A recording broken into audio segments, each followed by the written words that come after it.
Hey guys, I wanted to pop on and talk for a few minutes about the Melt Method hands and feet balls and show you how to use them. So the Melt Method hands and feet balls come in a little pouch like this, and then they come with a set of two of all of their balls. And the balls are used to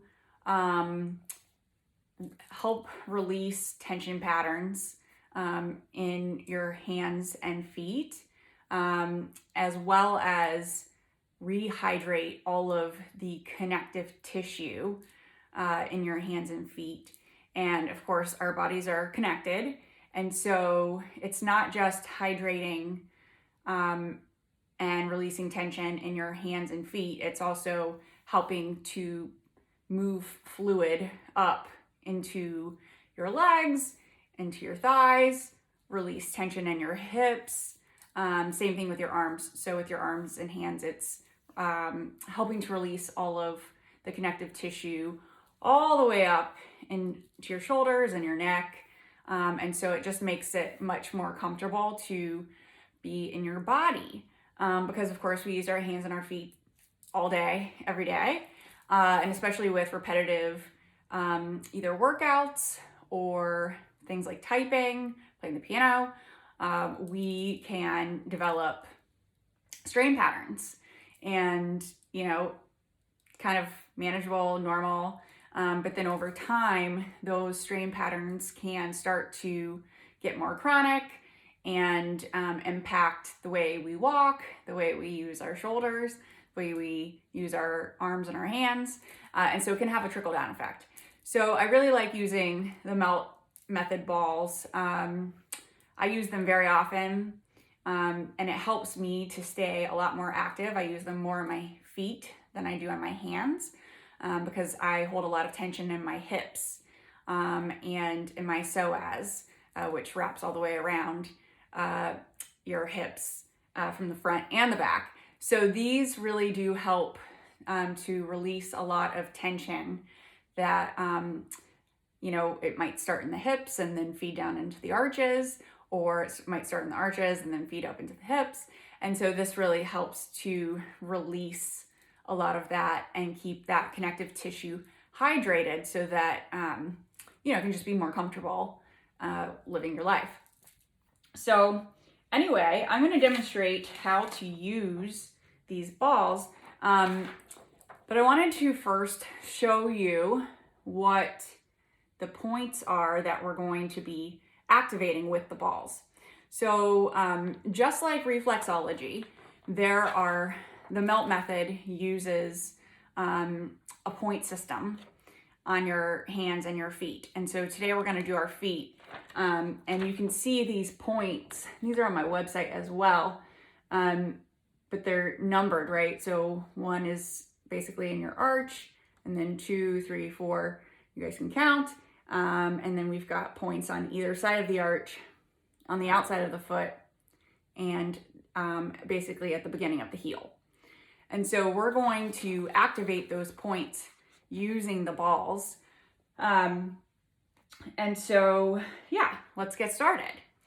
They do come with some instructions if you order the kit. There's a cheaper one. I think this one's like $50. If you order the cheaper one, it does not come with instructions. There are also online videos that you can access at meltmethod.com as well.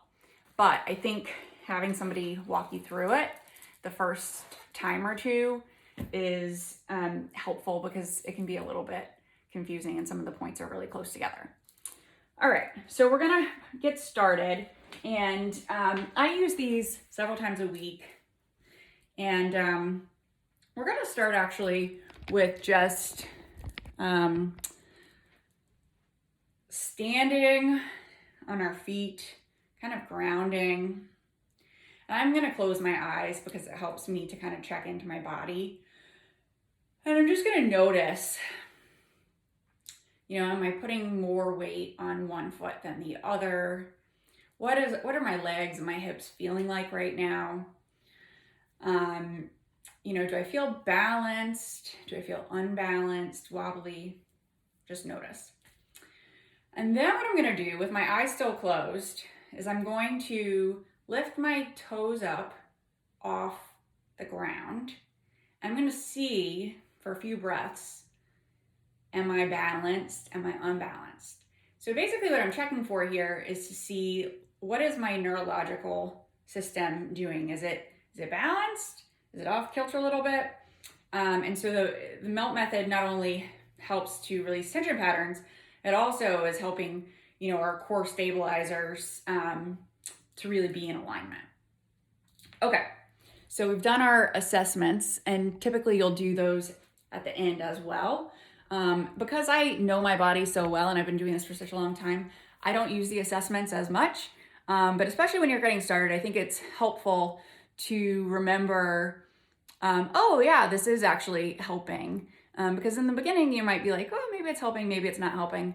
And so then this kind of helps you to check in and see, oh yeah, I am feeling something here. All right, so for the beginners, when you're first getting started with this, you're going to only use the softballs. So we've got 2 softballs and 2 firm balls. And for the first, I would say, for me it was 2 weeks. For some people it might be 3 or 4 weeks. You're only going to use the softballs. And the reason is that our hands and our feet are very sensitive. So we don't want to go too hard on our hands and our feet too quickly. Because if we do this, we're actually going to hurt ourselves and not allow that connective tissue to relax and reset into your nervous system. Because that's really a big part of this, is helping things to relax. So if we go too hard with the hard balls, we are going to have the opposite effect of what we're looking for. But I do this all the time, so I'm going to use the soft ball to start and then the firm balls. But just know that if you get these balls for the first at least 2 weeks, I think they recommend 3 to 4 weeks, use the soft balls only.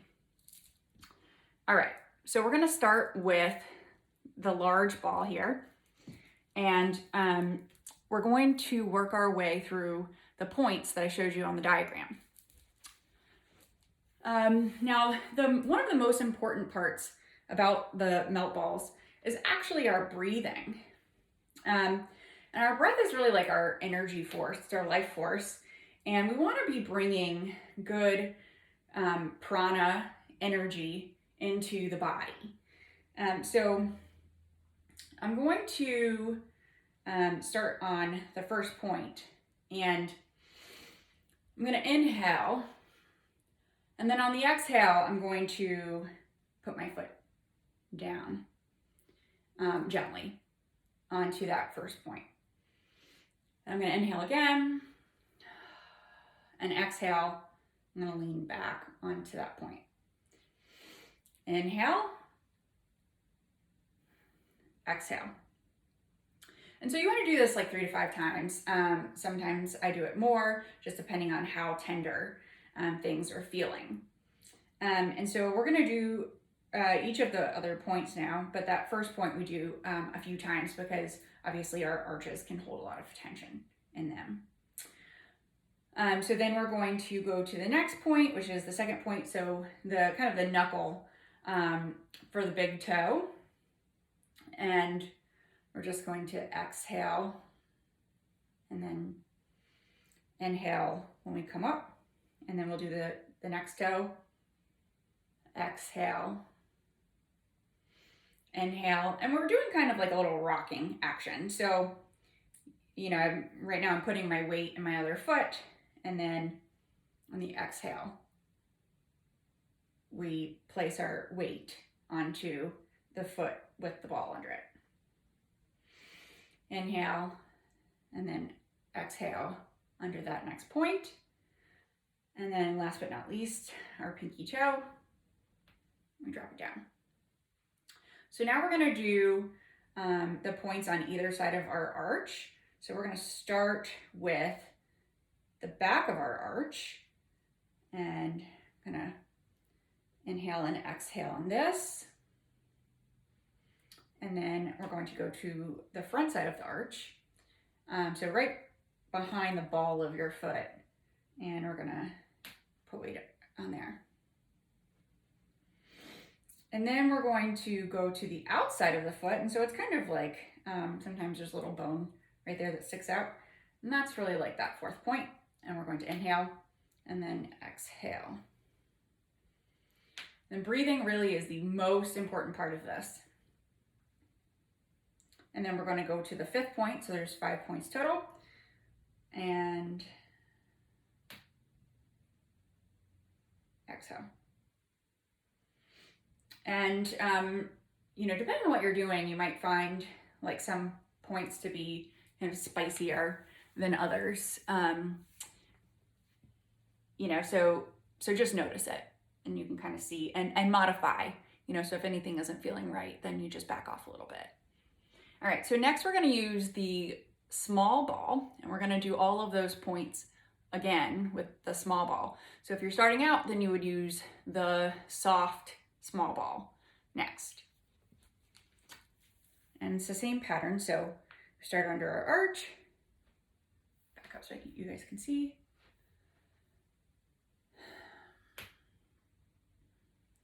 And again, I'm going to do the middle of the arch a few times.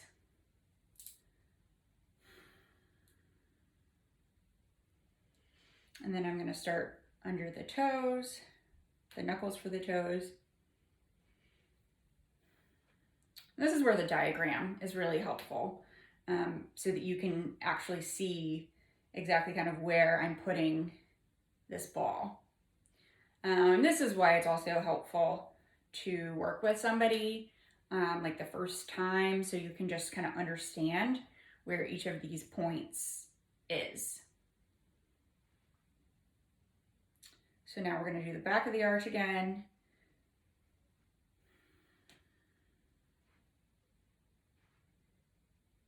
And, you know, when you get started with this, if there's ever like, I'm not sure if I'm exactly on the right point or not, a lot of times just look for what's a little bit tender. So again, we don't want to overdo it. But if you feel like there's a little bit of tenderness, that might be exactly the spot. We'll go to the outside of the foot again. And if it's feeling more tender, but not painful, of course, then you can, you know, activate those points a few times if you need to, versus, you know, just once. Okay, so then now we're done with the little ball. So now we are going to do what's called an indirect foot shear. So this is the large hard ball.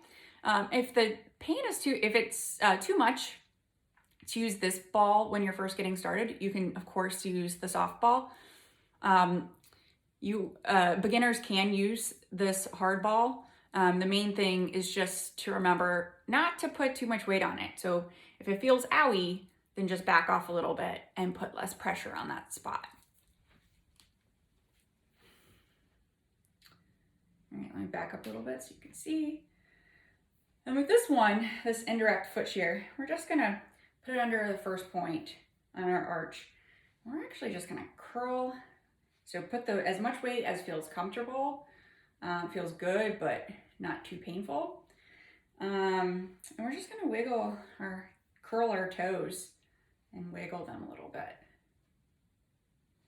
And so especially when you're first starting out, you might be like, oh my gosh, this feels uncomfortable. Okay, so next we are going to do the foot shear, the foot glide. I also call this the twist and shout, but those are my words, not the melt method. And so basically you're just gonna plant your toes like so, and then you're gonna put this ball under like the fifth point, which is about there.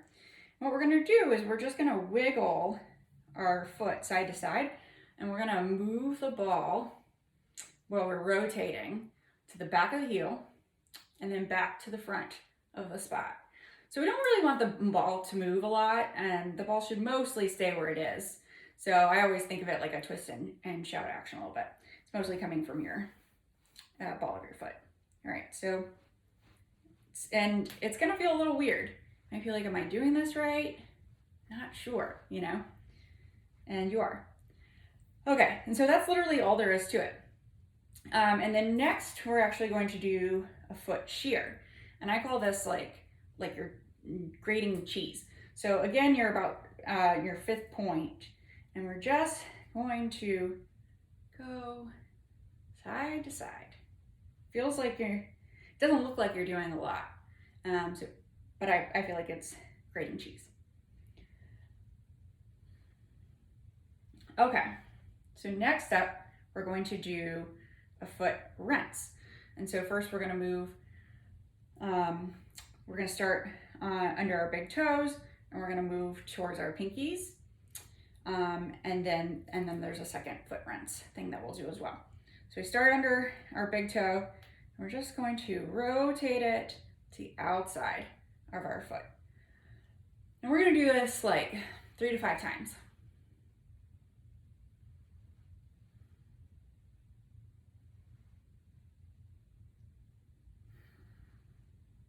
And when I'm doing that, I'm inhaling, and then I'm exhaling as I'm gliding it. Okay, so then the next part of the rinse is we're going to, let me show my diagram again. So we're gonna start under each of the toes, so each of these points for 2, and we're gonna roll the ball towards our heel for each spot. And I normally do this a few times, but we do the whole foot first, and then we can do it again. So we start under the big toe, and we're just gonna rotate it towards the heel. Back up again. So now we'll do the second toe. We just move it forward like so, and then come back. When you come back, you only want the weight of you only want the ball going back. So you don't want to do maybe what you would do in like a soccer ball. You just want it to glide towards the back of your heel. So, and then you release, and then you do the next toe. And so you can just move it back. The next toe, move it back, like so. So you just want all the motion to be going towards the heel. We're gonna do that one more time.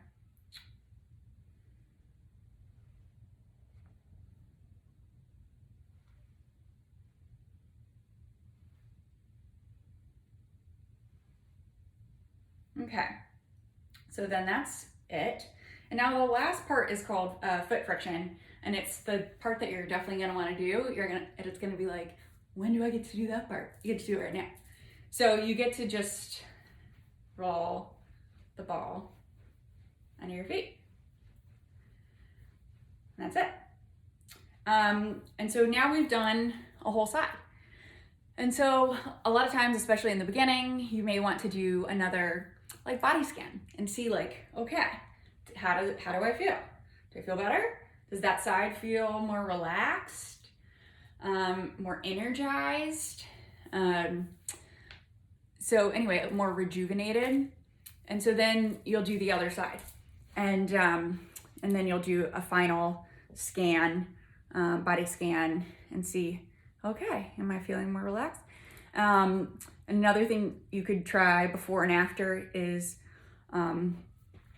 standing up, bending over, and then, so you could start that, you could do that when you first start, and then you could do it at the end and see if you just have a little bit more elongation as your hamstrings loosen up, because you probably will find that it will. So anyway, that's how you use the Melt Method footballs. If you have any questions, please feel free to reach out, and I'll follow this up with one on how to do the hands sometime soon. Talk soon.